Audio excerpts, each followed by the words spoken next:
my channel. I am honestly bummed right now, if I'm being completely honest. I recently found out that I mean, we're going to get into the chemical pregnancy situation, but this is just a side note from like mentally where I'm at right now. I just found out not too long ago that I was like scammed big time by this brand that I like did work for. Then I just found out today, like one of my biggest deals that I was so excited about that I just signed is probably a scam. And like, this is my livelihood. You know what I mean? It's just like a bummer.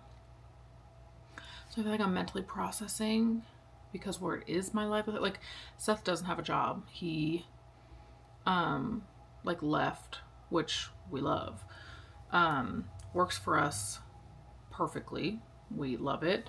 And he doesn't like have to be at work, and so it helps. Like, we would need childcare if he did get a job, so it's like nice and helpful for us. It just took like a lot of the pressure off, I think, for a little bit, like mentally.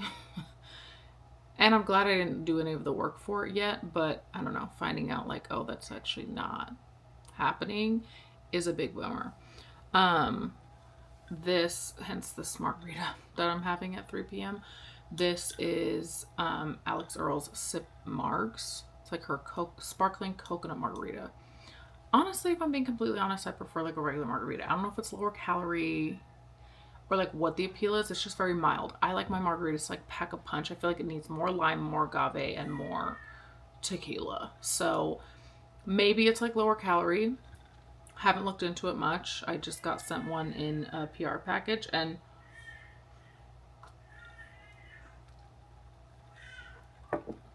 it's like I put salt on the rim just for like the full effect.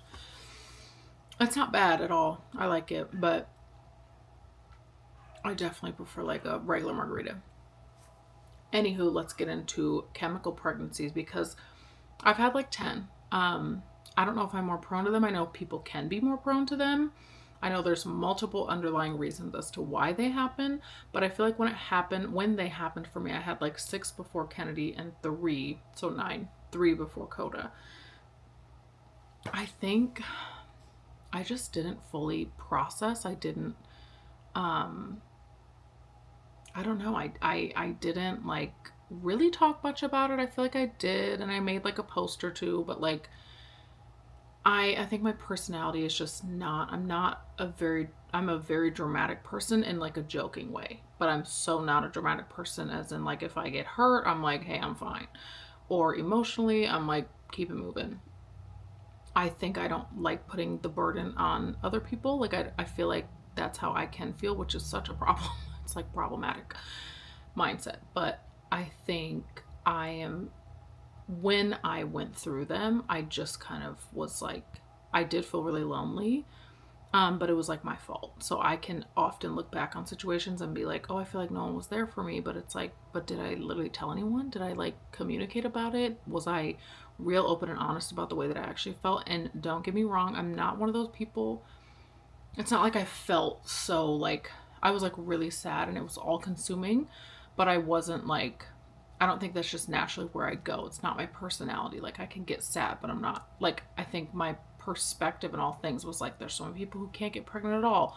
I could be having like an ectopic pregnancy, which is super dangerous. I like have friends that are like losing babies, miscarrying babies way later on. Like all of it is heavy and terrible. And I think I just was like, it could always be worse. I think that's how I try to live. And it just helps my mindset. That being said, I feel like I didn't fully, I for sure processed, but I don't think I like let you guys in on that process, which is what I want to do. I want to go through how I knew, like how to know if you're having chemical pregnancy, the things that I did and the things that I took to not have a to like make the baby stick. And then just tips to like emotionally like move forward with it, and just kind of like some facts about them. I think one not positive, but one thing that you could like take away from having a chemical pregnancy is that you are more fertile for like your future rounds of trying. So if you've had a chemical, you are more fertile. What even is a chemical pregnancy? It's basically, and Google will do a way better job of explaining to you what a chemical pregnancy is, but it's basically, to put it simply and how I best describe it is when the baby doesn't stick. So you are pregnant. That test will show up positive. It's just a very early miscarriage. So it's like before that 6-week mark, that your tests like, can even not get darker, or they get darker and they kind of start fading.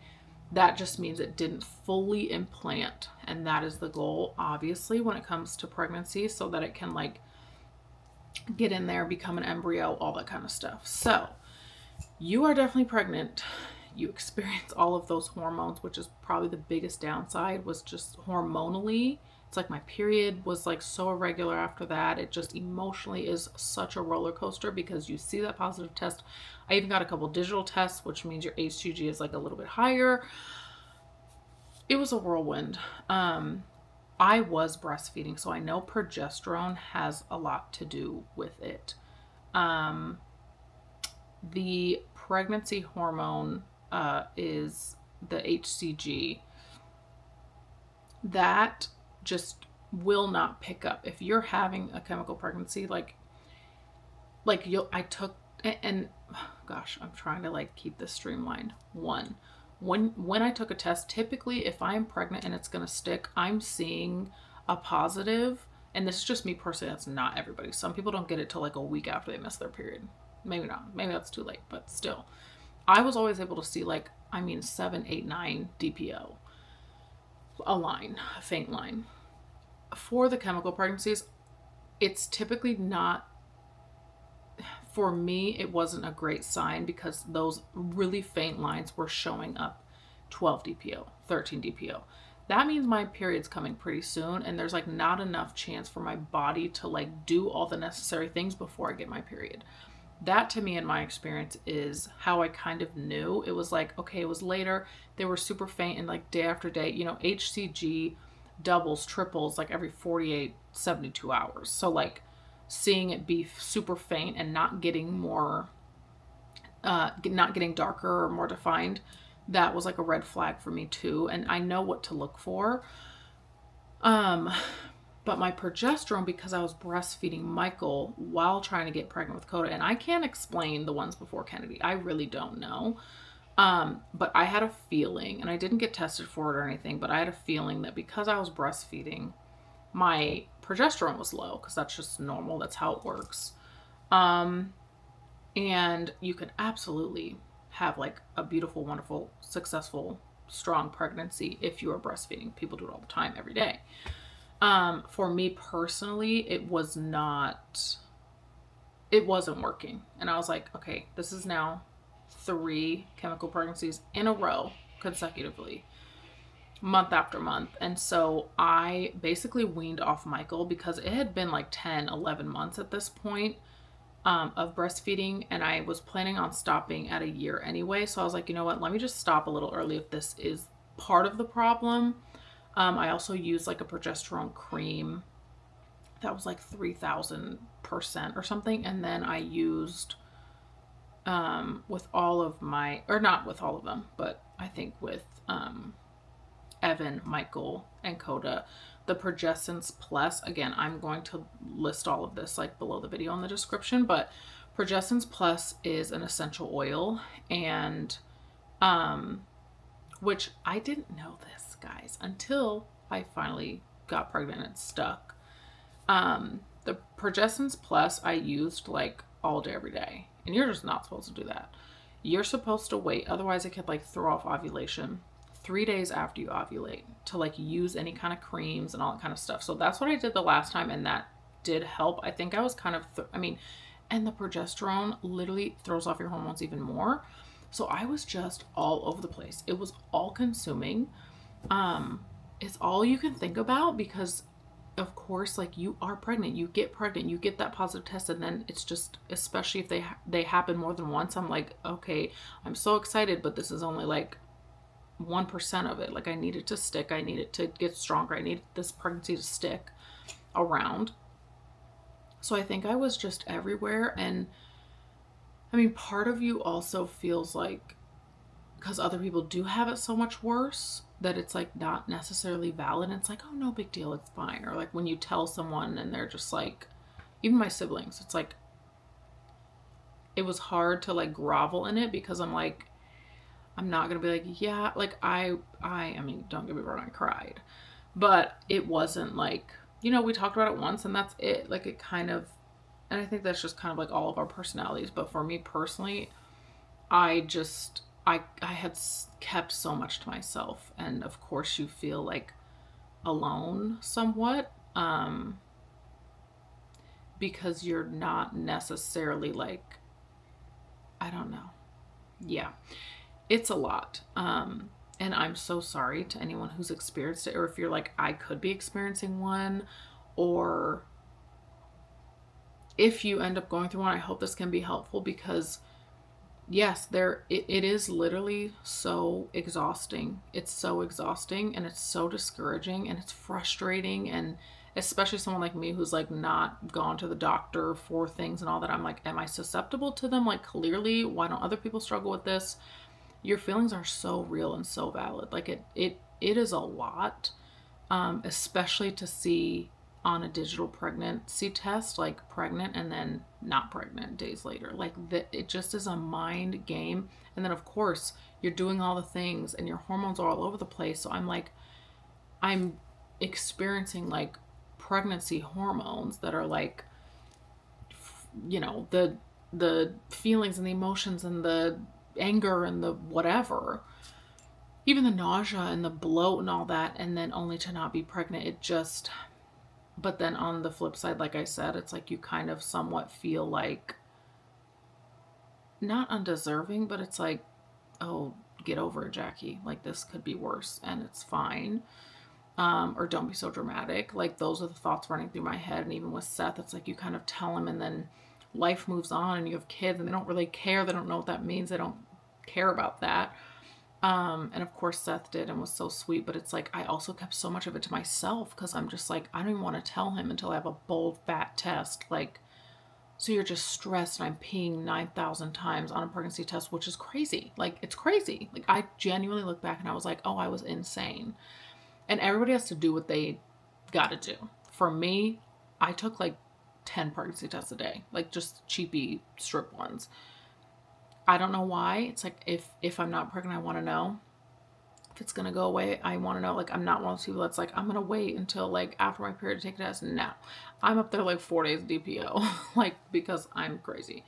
But anyway, yeah. So once after like 3 months of having a chemical pregnancy, I was like, let me like hop on all the things and I'll share them below. But one of the biggest things was a baby aspirin. Like, they highly recommended, meaning I read every single forum you could possibly find on low progesterone, on conceiving in general, and then especially on like chemical pregnancies. One of the biggest things, and they recommend an IVF too, is a baby aspirin to make it stick. They also recommend that you lay down. Like, after you ovulate, give your body rest. Like, I literally physically rested for like a week, kind of. I just like didn't work out. And that's what they say when you're doing IVF, is like, which obviously is not the same thing as just simply trying to get pregnant, but still, it's like, try to like not, I tried to just chill and like give my body the time and space to like do what it needed to do on the inside, instead of like, sorry, Seth. Instead of, are you leaving? So sorry. No, it's fine. Try to take my cool. Is she still crying? Or do you want to try, like, I read her a book. I mean, Probably feels like she needs to nap, but also, what do you think? I just don't know that she's going to go down by herself. She might need some help. Yeah. Or I'll go up there after this. I should. And if she's awake, I'll just bring her downstairs. Are you sure? Yeah.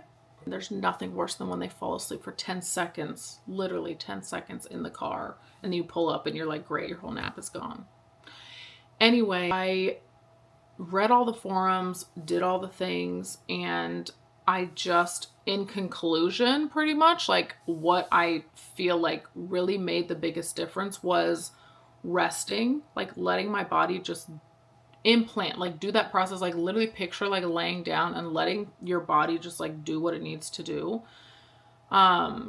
Instead of like working out and doing all the crazy things. And I mean, life goes on, you got to carry your kids and all that kind of stuff, but like just minimal like exercise, effort, just like letting your body do its thing. Progesterone, I got this cream off of Amazon, and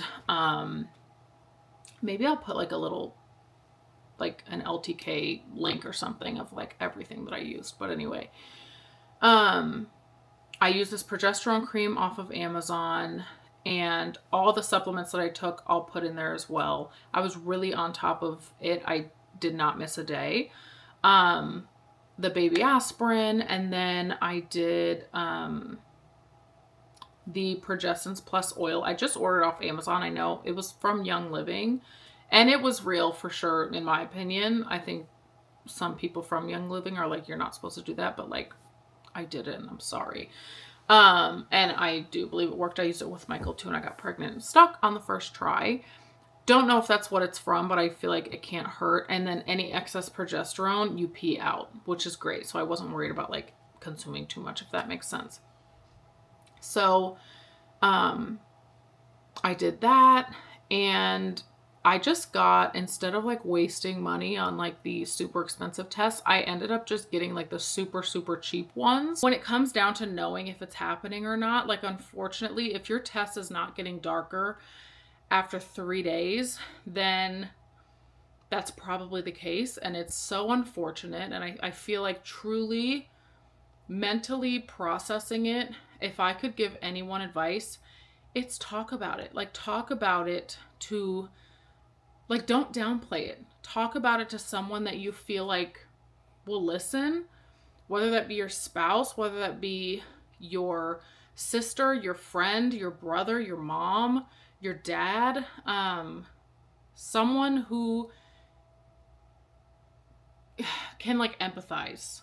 I feel like that's the most important piece, is like, I'm not going to sit and talk to like someone about it who can't even like get there mentally with me. It's like, of course, someone doesn't need to experience it to like empathize with you, but like truly someone that you feel like can like listen, and don't feel embarrassed about talking about it either. It's like, there were so many things that were happening. Like, it's just a silent battle. Like, you're literally struggling big time with this thing that other people have no clue like what you're going through, and that's fine.